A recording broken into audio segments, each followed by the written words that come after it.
नमस्कार दोस्तों, let's learn scientia channel में आपका स्वागत है। उम्मीद करता हूं आप लोग अच्छे होंगे।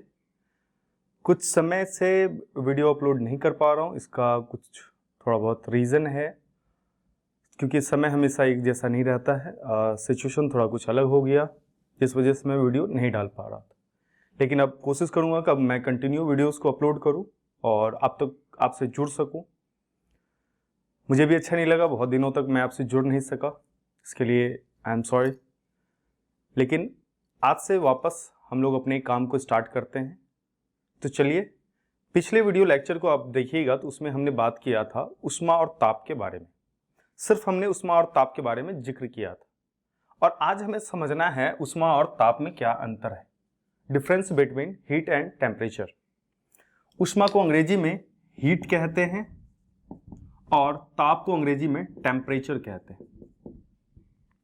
तो इन दोनों के बीच हीट और टेम्परेचर में क्या डिफरेंस होता है। कई बार ऐसा होता है कि हीट और टेम्परेचर को हम लोग एक जैसा कंसिडर कर लेते हैं, जबकि ऐसा नहीं है। हीट और टेम्परेचर दोनों अलग अलग चीजें हैं। इनको देखते हैं हम लोग क्या होता है।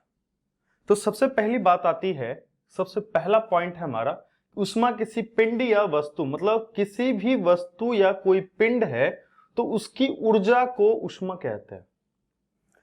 अगर कोई पिंड है हमारे पास, उस पिंड में कोई ना कोई ऊर्जा स्थित होगी ही होगी, क्योंकि हमें पता है हर एक पिंड के अंदर चाहे स्थितिज ऊर्जा हो या गतिज ऊर्जा हो या यांत्रिक ऊर्जा हो, किसी न किसी प्रकार की उसमें ऊर्जा होगी।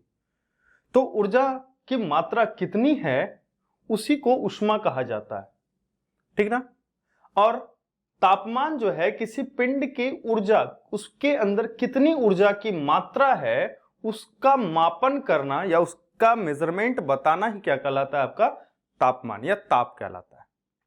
अगर हम दूसरा पॉइंट देखें तो किसी भी वस्तु की गतिज तथा स्थितिज ऊर्जा का योग, किसी वस्तु के अंदर कितनी मात्रा में गतिज ऊर्जा है और कितनी मात्रा में स्थितिज ऊर्जा है, इन दोनों का योग जो है, समेशन जो है, मतलब पोटेंशियल एनर्जी और काइनेटिक एनर्जी का जो समेशन होगा वो उसका ऊष्मा बताएगा। उस वस्तु के अंदर कितनी ऊष्मा है उसका रूप बताएगा, ठीक है। और अगर हम बात करें तो तापमान क्या होता है, तो तापमान पता है कि जब हम किसी वस्तु को हीट करते हैं, हीट करने से उसका टेम्परेचर अप होता है, तो उसके अंदर मॉलिक्यूल्स के साथ जो है गतिज ऊर्जा बढ़ जाती है, उसकी पोटेंशियल एनर्जी धीरे धीरे लो होती है और काइनेटिक एनर्जी धीरे धीरे इंक्रीज करने लगती है, क्योंकि मॉलिक्यूल्स एक दूसरे से दूर जाने लगते हैं। तो यहां पर अगर हम देखते हैं तो जबकि किसी पदार्थ का केवल अणुओं की गतिज ऊर्जा, मॉलिक्यूल्स की जो गतिज ऊर्जा है, जो काइनेटिक एनर्जी है, उसी को ताप कहा जाता है। तो याद रखिएगा, ऊष्मा जो है किसी वस्तु की गतिज ऊर्जा और स्थितिज ऊर्जा का जो योग बनेगा, मतलब जो एडिशन होगा, वही आपका क्या कहलाएगा, उसके अंदर कितनी ऊष्मा है। लेकिन अगर हम देखते हैं तो किसी वस्तु के अंदर जो अणु है, उस अणु के अंदर कितनी गतिज ऊर्जा अवेलेबल है, वही उसका ताप बताता है। अगर हम बात करें ऊष्मा का प्रवाह जो है, देखिएगा कि अगर कोई वस्तु है हमारे पास, कोई वस्तु A है और कोई वस्तु B है, तो इस वस्तु में जो ज्यादा गर्म, जिसके अंदर टेम्परेचर ज्यादा रहेगा और जिसके अंदर टेम्परेचर कम है, मान लीजिए A के अंदर टेम्परेचर ज्यादा है और B के अंदर टेम्परेचर कम है, तो कहता है कि A से B की ओर टेम्परेचर जाएगा। मतलब जिधर गर्म है उधर से कम की तरफ, जिधर हाई एनर्जी लेवल है उधर से लो एनर्जी लेवल की तरफ क्या होगा, एनर्जी का ट्रांसफर होगा, मतलब टेम्परेचर का अंतर होगा। और ऊष्मा जो है, ऊष्मा देखिए, ऊष्मा का प्रवाह गर्म वस्तु से, इसके अंदर कितनी ऊर्जा है, ऊष्मा क्या है, ऊर्जा है, ऊष्मा ऊर्जा इसके अंदर अधिक है, तो अपनी ऊष्मा ऊर्जा क्या करेगा, इसको ट्रैवल करेगा, इसको ट्रांसफर करेगा, ठीक है। तो यहां पर हम कह रहे हैं कि ऊष्मा का प्रवाह गर्म वस्तु से ठंडी वस्तु, जिसका टेम्परेचर कम है, मतलब ठंडी वस्तु की तरफ होता है। जबकि किसी वस्तु को अगर हम टेम्परेचर देते हैं, मान लीजिए ए वस्तु, अगेन ए वस्तु है हमारे पास, इसको अगर हम टेम्परेचर देते हैं तो इसका टेम्परेचर इंक्रीज होगा, और अगर इसके अंदर टेम्परेचर लो करते हैं तो इसका टेम्परेचर लो होगा, है ना। क्या कहता है यहां पर, जबकि गर्म वस्तु का ताप बढ़ाने पर, गर्म करने पर बढ़ता है तथा ठंडा करने पर कम हो जाता है। मतलब उसको अगर टेम्परेचर देंगे तो क्या होगा, उसका ताप बढ़ेगा, हीट बढ़ेगा, उसका टेम्परेचर बढ़ेगा। अगर उसका टेम्परेचर कम करेंगे तो वो धीरे धीरे ठंडा होने लगेगा, ठीक है।